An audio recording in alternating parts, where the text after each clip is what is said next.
So welcome everybody, welcome again. Just a quick question before we start. Who is in messaging? Who of you are in messaging? Tell me, hands up. Oh, no, hands up, it's like this, you know? It's not like, there you go. I love it when the audience is doing this. So again, welcome everybody, welcome to London, welcome to the opening, actually the first session of the GCCM. There's an echo, whoa, whoa, whoa, whoa, whoa. Of this new year. Good morning to you as well. And it's actually the first of the GCCMs of in this lovely year 2024, and we have so much more to come. Exotic places, rainy places. We'll get the sun out here. So we're talking about the messaging and the trends we have, and yes, we prepared something. I'm very happy and honored to have these specialists next to me, in front of me, and of course you audience. So thank you for that, for joining us. We're going to talk roughly 40 minutes about messaging and the trends which are there. My name is Erik, and I'll be your host for the coming 2 days, together with some other people, happily moderating also some sessions, but it's my baby. Anyway. I'm more than happy to give the mic first to Elisa.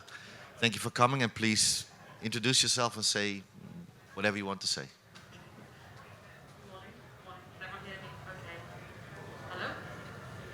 Yeah? Oh, there we go. We're on. So my name's Alicia Sudlow-Poole. I'm a senior research analyst at Juniper Research. You haven't heard of us.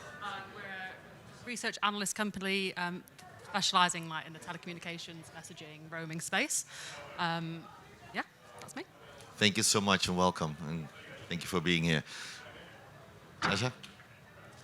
Yes, with you. Sarva Logan, and I'm from Universal Call Limited, and we are a UK headquartered company that has offices in Dubai and Asia, and then we do end-to-end. So we do the voice spectrum as well as we do SMS. And on SMS, we do pretty much for niche countries as well as generic Europe or US saturated market. We do data roaming. So pretty much we are a holistic company with everything included, but it's more the niche profitable routes that we focus on. We have routes in the Stans and some in Africa, so it's interesting times. Thank you so much, and good having you. If I may give the word to the evangelists of messaging, Mr. Nick Lane, please, for the people who do not know you. Hello, my name's Nick Lane. I'm the Chief Messaging Officer and Messageologist at Mobile Squared. We specialise in messaging data, covering all things from SMS, RCS, WhatsApp, Viber, and all other messaging channels, but they're the main ones that we do. I've been around 15 years, and I look forward to joining the discussion. Thank you, Erik. And if I'm not mistaken, I mean, I've been in your panel as a guest, not as a moderator, as a guest in his panel, in Barcelona, and I think you made a fantastic, splendid report again, which is available for people. Well, thanks for the plug. mobilesquared.co.uk, just behind a data capture form, obviously, but all our presentations and reports are available on some of them, on our website, but thank you. Okay. Perfect. And last but not least, but again, this session, thank you, Valentina, for that. It's sponsored by you, actually, by China Mobile International. So please, last but not least, please take it away. Thank you, Erik, and welcome everybody. So we are really proud to finally also be in the messaging space. We arrived a bit later, 2016. It's about time, right? And we developed really an offering from scratch, and I'd like to explain a bit more how we position ourselves in the market. First of all, my name is Valentina. I've been in China Mobile International now for 10 years, and I started, the carrier business in the UK office.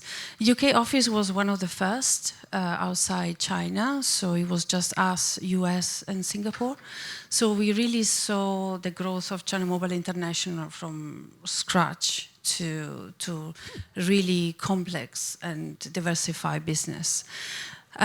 So we also pioneer the messaging in the UK and give the first breakthrough to China Mobile International in a quarter.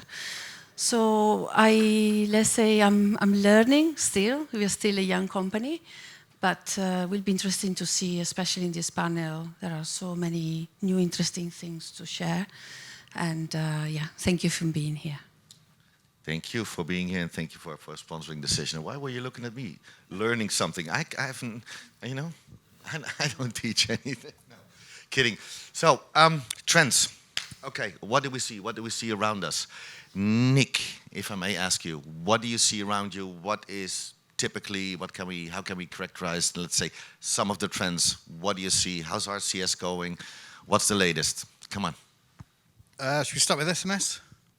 So obviously SMS is in a bit of a turbulent state at the moment because of the high international termination rates. The rate continues to go up, so that's gone up by 8% from 2Q to 4Q last year. So the average termination rate international was 0.07061, just to be precise. You're still seeing a lot of operators increasing a lot of their rates. A lot. I think still over, 100 operators still increased by over, 50% of their termination rate over the last 6 months. So again, that's now having a negative impact. So you're seeing a lot of the hyperscalers where you're seeing a rate in excess of at least 15 cents per market. You're then starting to see them really switch off to that market, either switch off totally until they've negotiated a new rate, or they're just looking to use alternative solutions, certainly for one-time passwords. So on the one-time password front, that was about 90% of total international in 2022. It was meant to be, we had it at about 88% last year, but it's dropping, it's plummeting, because that's basically where, as companies look to kind of either limit their spend on SMS or migrate onto another solution, it's the one-time passwords that's really going to be hit. So we've got that percentage split of total international traffic dropping to about 45% by 2027. So it's a real fall from grace because of the pricing. So if the pricing changes, if operators drop their rates, and again, what we're seeing from the people that we speak to, the ceiling should be 10 cents. So the ideal range really is 3 cents up to about 10 cents, depending on the market. And then you'll probably start to see quite a lot of traffic come back. But as a result of that, WhatsApp is now starting to thrive. So a lot of the one-time password traffic is going on to WhatsApp, where you've obviously got the API in place and businesses can use it. RCS is coming. It's starting. In certain markets, RCS is doing... 1 second. Who believes in RCS? I think it depends. It's so rich, guys. Don't be afraid for it. It's rich. But anyway, sorry. I just wanted to know this. No, that was it. Basically, RCS is starting to show strong signs in certain markets. I think it'd be a bit like WhatsApp. It's going to be driven by the Indian market, where you're seeing massive growth all month on month. But elsewhere, it's slow and steady. But it's starting to ramp up. But it's still, I think commercially, it's about 5 years behind WhatsApp. Yeah, I think so too. Alicia, you want to join in? What kind of trends do you see? I mean, you come from Juniper, so we really would like to. I mean, the majority here is working with operators, trading, platforms, all these kind of things. You see it from a different angle. So, how do you see the market? What do you see? What are your key trends that you see? I think from our perspective, it's almost echoing a lot of the trends that Nick's spoken about already, talking about how the reliance on SMS as a key kind of authentication channel is going to decline. And then that will migrate, again, like Nick says, to, for example, OTT channels like WhatsApp. I know WhatsApp, they obviously changed their pricing model early last year. and how now they have a specific pricing and use case for authentication. And again, the Digital Marketing Act, the DMA guidelines have come into effect, I believe in March this year, so this month, about how there needs to be interoperability between WhatsApp and other third-party messaging apps. So in that case, obviously, the fragmentation of OTT was almost its main kind of disadvantage historically, but now we're seeing that it's likely that disadvantage will diminish because it will have that interoperability between the third-party apps. And obviously, Apple announced their support somewhat for RCS with their basic messaging. So I think that really depends how they're going to deploy RCS. I do think there is a use case for RCS, and there will be, like Nick says, growth in certain markets. But I think it would depend obviously on the pricing of RCS and if they can offer some sort of price parity with SMS for kind of the basic messaging. And then that will bring in kind of all the authentication that SMS offered onto RCS potentially. And then that's obviously a way operators can try and protect as much revenue as they can to avoid losing it to the third-party apps that are so dominant like WhatsApp. Okay, thank you. Sarah, I mean, as a global player, do you see many differences in different markets, let's say Europe, Middle East, or Asia, or the Americas? Yes and no, in the sense that the WhatsApp and Facebook messaging because they are data incentive-driven APIs, have already reduced the SMS over the years. So it's already coming down. Mm-hmm. And the OTT or OTP passwords that we do, I think is still, I know you said it's going down or whatever, but I think there is still a market for that. What we see is not everyone has switched to in-app tokens like Barclays do, but HSBC doesn't have. This is just a couple of examples. And all the people, including banks to whoever, if they don't have an app to internalize, then they have to send it as SMS. And SMS in its simplest form is the low bandwidth carrier. You know, you don't need a fancy phone. You can send an SMS on a simplest of phone and it gets delivered. On my Nokia 2110, yeah. Right? Okay. The earliest of Nokia so you don't need the fancy phone. But what the 5G has done is, that's being sent as a data messaging thing, but what 5G has done is because it can carry volumes and speed, even though SMS doesn't need the bandwidth. If you do move to business messaging, like, bring your car in, car is ready for service, whichever method that goes, then I think there is a future for SMS, and SMS is still going to be in that market. But I think Meta they were saying active 4.1 billion active users a month between their Facebook messaging to WhatsApp is 2.4 billion, and the other one is 1.5 billion, then you have Telegram, then you have Instagram. So I think on RCS, yes, it's going to be rich communication. People are going to go because they want to see who's typing, who's sending something. But it all depends on what Apple is going to do. Apple has said, yes, they will incorporate parts of it because they control 1.5 billion. No, they control 1.5 billion phones, and Android is 3.1 billion. So Android is leading and Google, but without Apple, I can't see that becoming a standard. If Apple brings their own version of it, then it will lag. But I think SMS, depending on countries, like the countries that are becoming developing nations, they are also switching to APIs like, the WhatsApp, because it doesn't cost you anything, and if you have a broadband. But where countries you don't have broadband penetration, in Africa or Far East Asia, whatever the countries developing nations, then SMS is still in its simplest form go through. And it's a 2G. Now they're going to abandon 3G networks, and DT announced, I think yesterday, they're going to build standalone 5G. So that's where the technology really switched.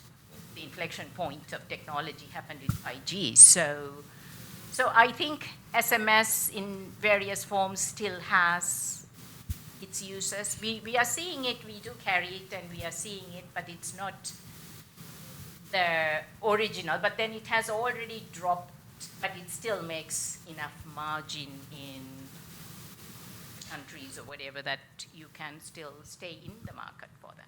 No, I mean, that protective measurement they took to increase the rate, but what you also increase is fraud. And, you know, and then we're going to fight the fraud and, you know, and everything else again. The So fraud thing, if operators can remove the fraud part of it, because the whole thing with even OTT to anything else, OTP, is that, you know, don't disclose your password. It's the fraud that is driving. If everybody can eradicate fraud, then it in its simplest form is good enough for anyone. You don't need the fancy all Wilson bells thing to work. So Nick, It's also the high international termination rates that are driving the fraud. there you Because go. obviously they're getting a quicker return. Certainly, you know, on AIT. So if you're going to charge 24 cents, which I think is the highest market on average, Azerbaijan right now, then, you know, if you send a lot of fake traffic there, then you're going to reap a lot more reward than if you do something the UK where the rate's around 3 cents on the international. But, you know, I think the issue that you've got here is, one, you've got to look at fraud in perspective with other channels, which means that SMS is still the cleanest, which means that actually RCS, WhatsApp are cleaner still, because obviously they're still emerging. But if you look at it, you know, in relation to digital marketing, where certain aspects of that, you know, fraud's 30, 40% of total spend. You know, you look at banner ads, I know it's not fraudulent, but 99% of spend on banner ads is wasted. You know, and yet companies continue to kind of invest in it because it's what they know and what they're familiar with, whereas if they've moved their money into messaging, which is what we've been banging on about for about 6 years now, then, you know, they get a much quicker, faster, bigger return. But, you know, messaging, SMS isn't sexy, but RCS and WhatsApp in messaging terms could be a bit sexier. Yeah, but you know, it's still, what do you do? I mean, you do read your SMS, right? I mean, still it's, how high is it? 90% still? You know? 55. Right? 50, oh, dropped that much? Because when we did the initial research that got the 90% read in 3 minutes, that was 14 years ago. And obviously there's nothing happening on your phone in those days. So the minute you got a message, it just sat there for about a week and a half. So as long as you looked at your phone, you'd see a message. Whereas now, you've got all the apps pumping out their in-app. You've got all your OTT apps pumping out messages. So, you know, the chance of actually seeing something quickly changes, because obviously fundamentally the relationship you have with your phone is different. But at some point, you will read and view an SMS, because most of that traffic now is kind of A to P. There's a lot of WhatsApp's taken all the P2P traffic, but also it's taken all the personal email as well. So if you look in your email, it's exactly the same. It's just got a lot more of companies sending messages. Exactly. but because it shows up on your phone, even if it's switched off, it's on screen. So then I think people do glance at it. They may not read it in detail, but it switches off, oh, someone sent the message. So that part of it, it does get. That's why we say about 100% of all messages will be viewed, Yeah. and about 55% will actually be opened on SMS. So, yes, sir. Nick, you mentioned about the price for everything. What impact flash calling will have on that? It's an interesting one, that, because so we're trying to work that out right now. I know these guys have done something, but we're seeing X% of traffic migrate over. So when we did research in 2020, start of 2023, looking at SMS, we spoke to about 100 companies online, and so the response there was they expected between 3 and 7% of total traffic to migrate over from SMS onto flash calling. I think that's too high. I think potentially it's probably 3 to 7% of the traffic that's kind of organically migrating over, or is being kind of expedited over because of the high rates. So it's probably less, I would say probably less than 1%. But then if you look at flash calling trends, they never last in each market. So it's almost if they appear and then they disappear. Yeah, and then that happens in each market or on a particular operator or something. So I don't think it's sustainable. And also, you know, there has been that discussion about whether it's fraud or it can be monetized. And as far as we've seen so far, no one's actually looking to monetize it. So in that sense, it's still, I guess, viewed primarily in the industry as kind of a fraudulent practice. So I don't think it's a massive threat. I know one of the OTTs uses it for all of their authentication, but again, it's not one of the major OTTs. But, you know, it depends. It's one of the things on the cusp, isn't it, and kind of which way it'll go. At the moment, I can't see it really kind of going anywhere, to be honest, because I think there are other authentication services coming along, and you know, as kind of you were saying, in terms of SMS, it's not going away. It might be reduced because, you know, like the Facebook, Google, etc., are limiting how much they spend. But in terms of, you know, kind of where things are going, then yeah, there's always going to be a role for SMS, WhatsApp, etc. Thank you. All right. So Valentina, where do you see the opportunities? Where do you see I mean, we tipped already on a couple of them, but Yeah. and also on challenges. Yeah, I'm really glad I finally managed to meet Nick, because let's say when I present my strategy and my plan of action to headquarters, I actually use your reports. So actually, the Jet GPT of messaging reporting. So of course, you know, China Mobile is let's say is a complicated organization, because we are an MNO primarily. We're one of the biggest in the world. So now we are nearly 1 billion customer worldwide. If then we also count China Mobile Pakistan and China Mobile Hong Kong, which are part of the group, it goes well over 1 billion. So we act in the market as an MNO. So our strategy is really to have MNO to MNO partnerships. And this is one of the places where we see the most strategic opportunities. So a strategic opportunity for us is where we can bundle the SMS with voice, roaming, sponsor roaming, and now in the future also RCS and 5G messaging. So let's say the innovation and all the new trends that are coming from China, we hope to translate them for the wholesale trading and be able to, let's say, standardize this 5G messaging RCS that we have in China for the operators worldwide. So that is really, really big trend for us. But we also operate as an aggregator. So we are seeing the same issue. We are seeing the traffic going away, even if directly we're not connected to the big OTTs, especially if they are Americans. So we see, but anyway, we see this traffic, especially to some of our directs, like Pakistan, Hong Kong, Taiwan, Cambodia, etc., where we are the stronger in our route in Asia. We see this traffic disappearing. So when we are living really in our, the day life of the salesperson, they have to find new ways to monetize and close revenue. So what we see is already high demand on, let's say, two-way messaging, P2A, requests for mobile identity services.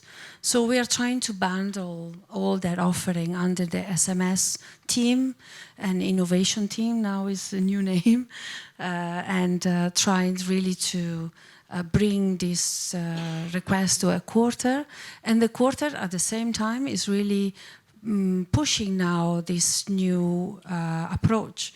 So giving us the chance to resell RCS, which is really, really popular in China, 5G messaging, and also a cloud SMS. So let's say the trend from the world and the China going global is matching. We are just in the middle trying to monetize these opportunities. And I think once, let's say, there is a standard for RCS globally, and this is where I think the API comes in, because the point of an API is really to go scale and make it global. So then at that point, we should be able to have RCS collaboration in and out of China, 5G messaging collaboration in and out of China. Okay. Okay. CPaaS. Nick.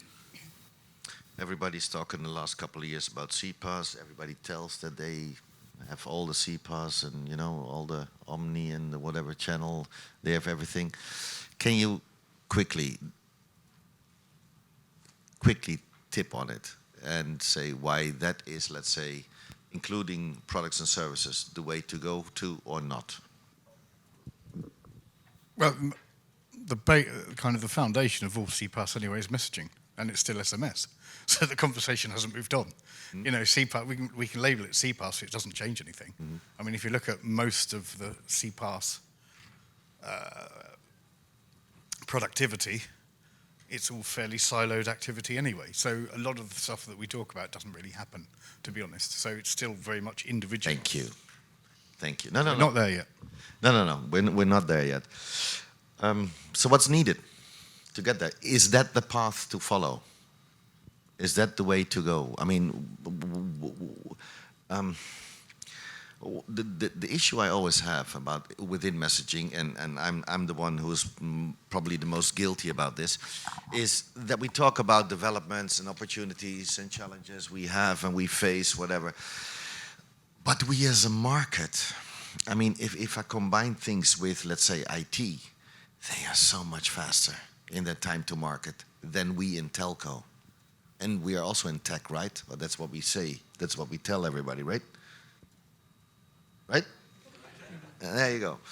So, because it's still operators driven, and sorry to say so, but operators are not the fastest, right? Somebody wants to jump in? What is your thought about it? Sava?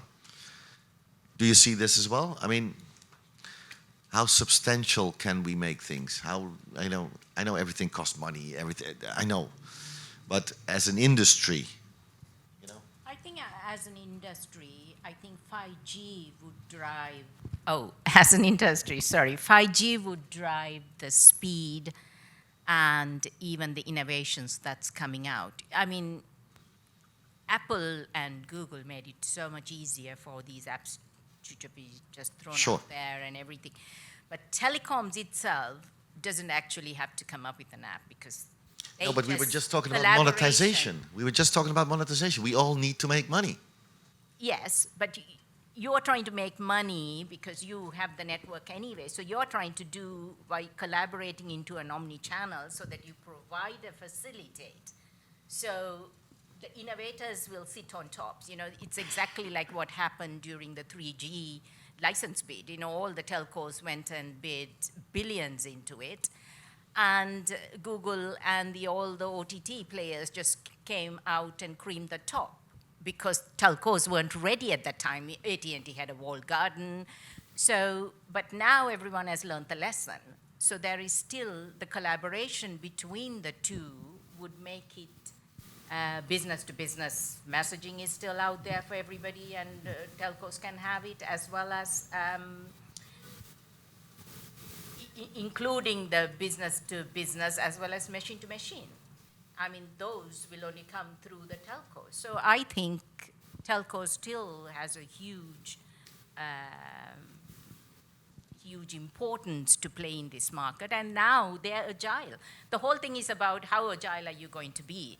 Agility is the key thing. And when you're a big telco, I mean, I'm just quoting China Mobile, British Telecom is the same, I guess, but it's not easy. There are processes, innovation to come through. It takes time. It's not like Google where they have these little groups saying you innovate and then you put it out, you own half of it. I mean, the model has to change. I mean, if telcos change the model like Google and them, then it might change. But otherwise, yes, time lag is there, but I don't think the lag is as it used to be.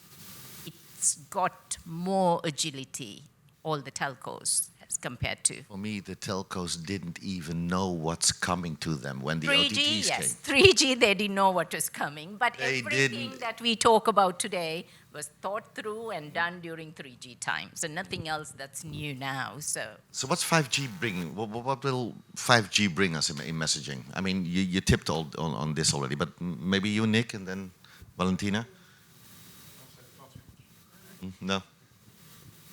Well, hopefully speed. I mean, also, it depends on the market. So, I mean, to be honest, if everyone uses 5G today, I think it's really disappointing. You know, I mean, it's kind of, I look at 5G and my phone's still buffering. I'm still waiting for everything to to move. You know, it's Exactly. still not a brilliant experience. You know, it's kind of the only amazing experience I think is when I had a 4G phone. I think I was one of the first in London to have one. It's amazing. It's so quick. Everything worked. And then everyone else started using it, and you share the sales, and all of a sudden the experience drops. So I think with 5G, you know, it's very odd because we actually talk about, and for years we've been talking about how amazing it's going to be, and everyone's going to be able to download HD movies. I'm guilty about it. Yeah, I know. I'm absolutely guilty. You know, there are some cases you think great, but then you start to actually think, well, actually, if that experience is then applied to my industry, you kind of think, well, But in theory, yeah, I mean, if you can send a kind of HD video as a brand via WhatsApp, via RBM, whatever, then yeah, it's going to be fundamentally changing. You look at some of the stats from out there, media around some of the stuff they're doing with RCS, and it's really powerful. You know, they now talk about attention. You know, they talk about attention in seconds rather than kind of who's clicked on something. You know, it's what is that attention economy. So I think things are starting to change. That's really interesting. But then on top of that, is it prepaid market? Is it post-paid markets? And then you kind of think who's paying for that data. So all of those things then come into play. So, you know, if you look at pricing, WhatsApp's cheaper across Africa, but then a lot of the major kind of SMS markets, you know, on a domestic and international front, SMS is cheaper than WhatsApp. So you kind of think, well, you know, at the moment, you know, said last week at MWC, I think WhatsApp have got its pricing wrong. I think it hasn't been aggressive enough and gone after SMS, and that in itself's opened the door for RCS. So then when you get 5G, kind of addled with kind of RCS, then potentially RCS is going to be in a strong position to then really go up against WhatsApp. So 5G could change things, but... Okay, you agree? Tell me. So I have two hats here. I have the hat of the aggregator and the hat of the mobile operator. Hat one. So, Hat one. Yeah, so hat one aggregator. So for us, SMS is still growing just because we are still like a young company. So, and then what we did, Channel Mobile International, we scale globally. So that means that we can have support from the Kenya office, the Brazil office, the South America office, South Africa. We can have, you know, we have people in Australia, everywhere in Asia Pac. There is an office every country. So that means that we go deeper into the relationship with the local MNOs. We can really establish strong relationship on the direct, but also start delivering some, let's say, address some of the local needs. We have a successful case, for example, in the UK, where some SMS brokers are just using our cloud SMS platform to do marketing campaign, voting campaign, etc. So this is all new for us. So for us, it's just exploding, to be honest, both SMS. But because we are so aware of the traffic, we are trying to prepare also other services. And equally, you know, the fact that Channel Mobile it was born as a mobile operator, all the innovation is there. So RCS is really popular. You know, the consumer in China, they interact a lot. They really want to be on their phone all the time. They interact with even more pictures, and you know, for them, rich communication is a must. That's why when presenting this LinkedIn panel, you know, this panel in LinkedIn, I said, who is actually driving innovation? I think what we see in China, the consumer are driving, the demand is there. The consumer are asking for a more rich communication, so they are asking for video messaging, 5G messaging. What we see on 5G messaging is that let's say, it add a lot more capabilities in terms of not only video and pictures, but you can add payment, for example, into the messaging. There is geolocalization. We can trigger a lot of other applications. There is, as Nick said, shorter latency and big capabilities. So then you can send mass campaign, for example. It supports not only one-to-one communication, but also one-to-many. It can create group chat. It's related also to the 5G calling, where, for example, we tested a call where you have a translation done on the live during the call. And what we do with, let's say, RCS technology and 5G messaging is that then we add in blockchain to allow the identification of the person. So that is support identity. We add the AI. So on AI, we can learn from the customer answering the RCS, and also advise the enterprise on what best is the next campaign should be. And the AI also helped me to address a lot of other new services. So for us, RCS and 5G messaging means that we will be able to add in, like a module, add in a new application, a new capability into the simple SMS. And we want to keep the SMS because we are an MNO. Oh, yes. We compete also with our own OTT at home, with Tencent and others, which they did, fantastically well, holistic application, like WeChat, where you can find everything you need. So we are lucky to have this innovation center and be able now to become a big, to retain the SMS and also make it bigger in terms of revenue, because we add in all these capabilities and all these trends. Okay. Question to the audience, because you're so silent. You're just listening, which is good. But I want to see. Any questions from you guys to this panelist here? To us? I have one. Thank you, sir. Federico from Sorry, microphone is coming to you. Good morning, everyone. Federico from Deutsche Telekom. I have a question to Alicia, probably regarding Digital Market Act and the requirement of messaging operators to integrate and to interwork with each other. Is that the end of A2P SMS? I wouldn't say so. I think that SMS will always have a place and a use case in the market. I think we've discussed quite extensively about the use of SMS, and particularly as an authentication, and obviously OTP can move obviously to other channels. But I think the familiarity, the ubiquity at the moment of SMS is its main kind of advantage, and I think. We've discussed there will always be a use case for SMS, but I'm not sure if you were here, but at the start when, the interoperability of OTT is one of its biggest disadvantages in our opinion. So having the DMA would kind of reduce that.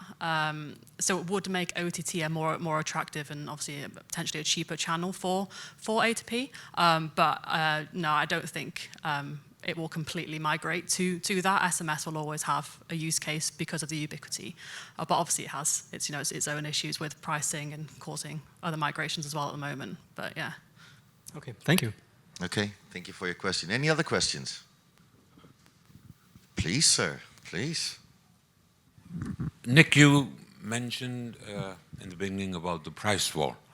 There's some countries, they've got pricing at 0.07, some of them.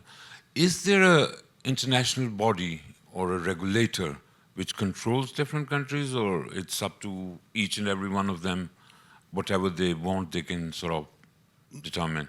That's up to the operator to set the price. Some operators are being guided by their aggregator partners, and some operators are just... So speaking to an operator group a few months ago, and the group vision, it doesn't always reflect the individual opco moves, but they said themselves they can't influence the price set in each market. It's down to each operator. The trouble is, I think what we've seen is there's a lag between kind of the price elasticity and the impact based on the cost versus the demand. And I think because I think certainly in the international side, the hyperscalers, to move traffic and to change things, they are a bit like operators, a bit quicker. Mm-hmm. But, it's kind of like turning the Titanic. It's still a slow process for them to actually move traffic, change their strategy.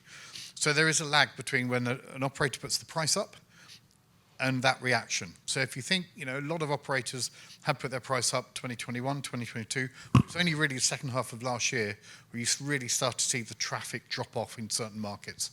And overall that's had a negative impact across the whole of the marketplace itself. So no one's trying to do that. But the key thing is, it's how do you then get that message out to operators that in actual fact, the short-term goal that you're clearly after is actually suppressing the market, because we're wiping off for our figures for 2023, still processing it, anything between about $2.5 to $3.5 billion, and that's because of the traffic drop.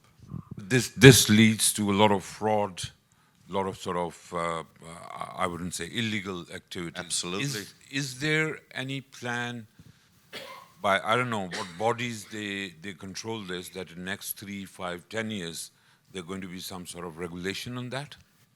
Well, you've got the MEF who are trying to do things.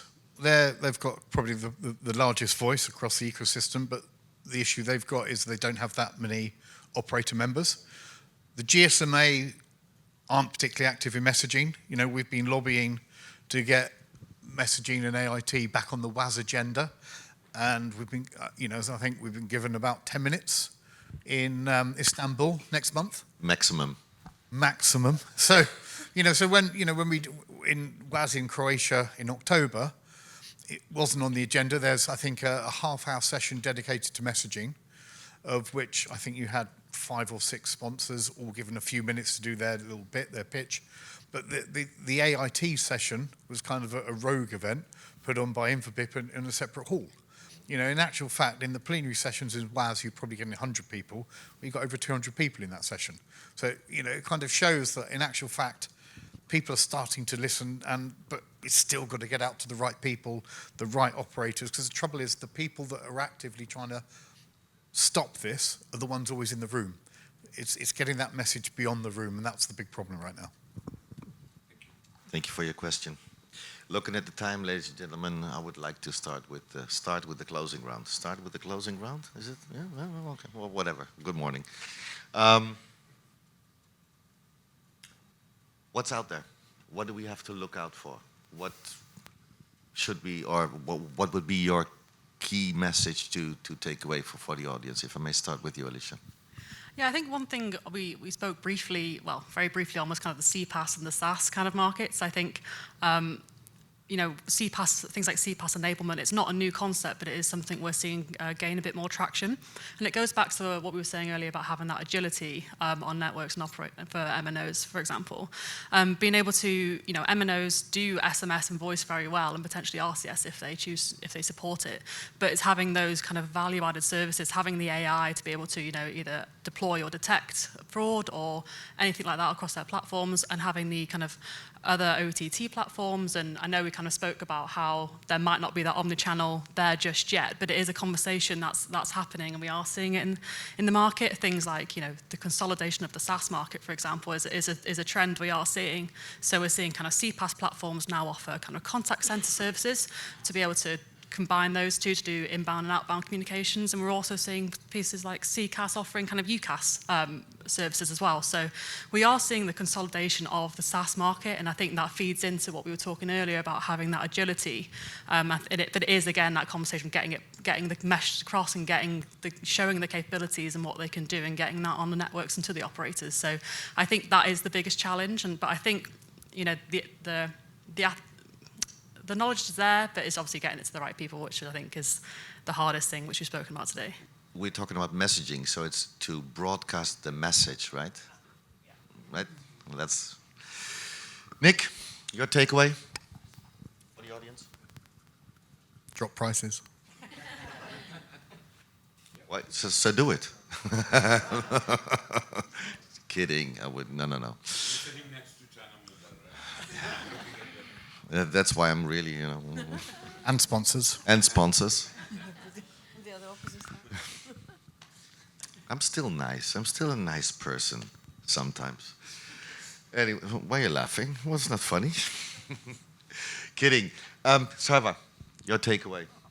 What should we look out for? I think Nick alluded to it earlier, the IoT, Internet of Things.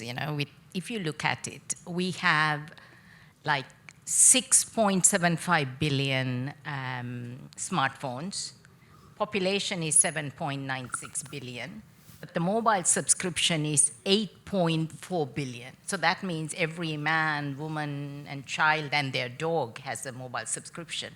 So the mobile subscription drives everything else. So, I mean, Samsung's fridge, I don't know anyone, it will tell you, you don't even have to look at it. You can be at the supermarket and look into the fridge and it'll tell you you're short on eggs. You ordered eggs on next day, order eggs. So in life, I think convenience, it's like the rich communication. Convenience is going to drive everything because as lives becomes faster, busier for everybody wants convenience. Luxury is one side, but convenience. If you can save time on whatever, then that's what it's going to go for. So I think there is lots of potential and possibilities of everything combined, and I think 5G would make it happen because 5G, even though it has no impact on SMS, like the voice will run over VoLTE, the long-term LTE, but that enhanced experience will improve the ecosystem. So when the ecosystem gets lifted, SMS gets lifted as well.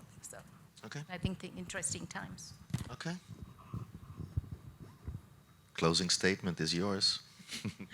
Yeah, I think we see the growth in, let's say, rich communication.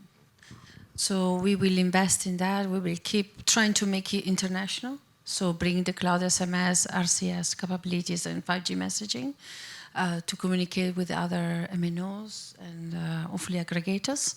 And then also link up with all our 5G strategy on the mobile private networks and 5G calling, 5G roaming. So it's, of course, part of a bigger picture. And not forgetting the IoT. So already some of the technology that we use on the cloud SMS, we are also duplicating that for cloud IoT. So that is, we say, lucky enough to have all this technology and be able to put it together So we for have the to be user aware messaging. of all the services you're going to bring, right?